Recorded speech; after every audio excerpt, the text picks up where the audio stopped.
ലാ തസ്ഹബ് ഖംസതൻ, 5 വിഭാഗം നമ്മുടെ ഫ്രണ്ട്ഷിപ്പിൽ വരരുത്.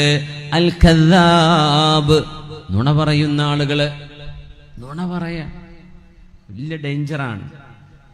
എന്തേ? ഫഇന്നക മിൻഹു അലാ ഗുറൂർ വഹുവ മിഥല സറാബ്, അവനൊരു മരീചിക പോലെയാണ്.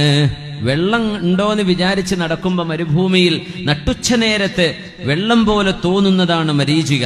നുണ പറയുന്നവൻ, എടോ എനിക്കൊരാവശ്യമുണ്ട്, അതൊക്കെ ഞാൻ ശരിയാക്കി തരാം, മുഖ്യമന്ത്രിന്റെ ഫ്രണ്ടല്ലേ, ഇവിടെ ഒരു കഥ ഉണ്ടാവില്ല, വെറുതെ പറയണം.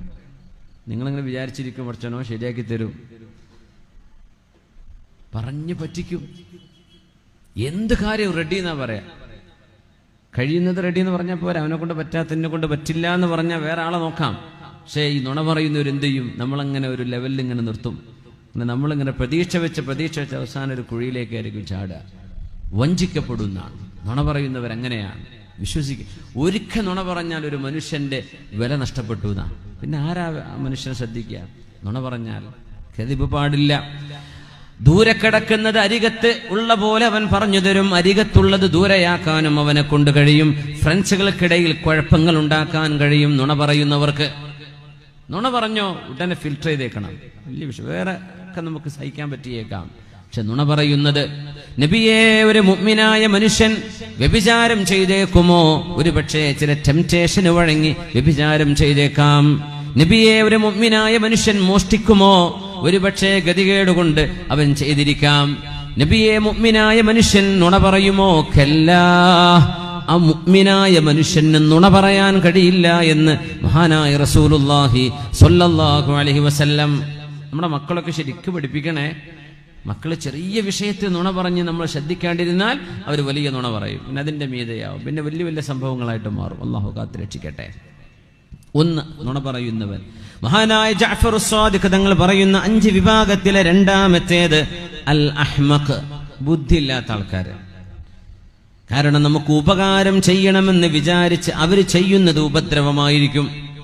അഹ്മഖുകള് മാറ്റി നിർത്തണം. മൂന്നാമത്തേത് പിശുക്കന്മാർ. ജീവിതത്തിലെ ആവശ്യങ്ങൾ വരുമ്പോ ഒരു വിഷയത്തിൽ സഹായം വേണമെന്ന് വിചാരിച്ച് അരികത്ത് ചെല്ലുമ്പോൾ കൈയൊഴിയുന്ന പിശുക്കന്മാർ. പറഞ്ഞാൽ സുഹൃബന്ധം ഊട്ടിയുറപ്പിക്കുന്നത് മനുഷ്യൻ സാമ്പത്തികമായ ഇടപാടുകളൊക്കെ നടത്തുമ്പോഴാണെന്നാണ്. അവിടെ എത്തുമ്പോൾ മനസ്സിലാവും ശരിയായ സുഹൃത്തും അല്ലാത്തവരൊക്കെ. അങ്ങനെ വായ കൊണ്ട് ബിരിയാണി വെക്കാൻ ആർക്കാ പറ്റാത്തത്? ഒരു കാര്യം നടക്കേണ്ടി വരുമ്പോൾ, ഒരു സഹായം ആവശ്യമായിട്ട് വരുമ്പോൾ അവരൊക്കെ മുങ്ങുന്നത് കാണാം. അപ്പം ആളെ മനസ്സിലാക്കിയാൽ മതി, ഇത്രയേ ഉള്ളൂ എന്ന്. പിശുക്കന്മാർ, ബഖീലന്മാരുടെ കൂടെ കൂടരുത്. വെറുതെ തരാനല്ല പറഞ്ഞത്. ഒരു വിഷയം ഒരു കടമായിട്ടോ ദാനമായിട്ടോ അല്ലെങ്കിൽ സഹായമായിട്ടോ നമ്മൾ പ്രതീക്ഷിക്കുന്നിടത്ത് അത് നടക്കാതെ പോകുമ്പോൾ വലിയ നിരാശ വരും. ബഖീലന്മാർ ജീവിതത്തിൽ നിങ്ങൾക്ക് നഷ്ടമേ ഉണ്ടാക്കൂ. കൂടെ കൊണ്ടു നടക്കരുത്. വൽ ജബാൻ, പേടിന്റെ ആൾക്കാരുണ്ടാവും. അനങ്ങിയ പേടി, ലൈറ്റ് ഓഫ് ആയാൽ പിന്നെ പേടിയാണ്. എന്ത് കേട്ടാലും പേടി. ധൈര്യമില്ലാത്ത ആളുകൾ.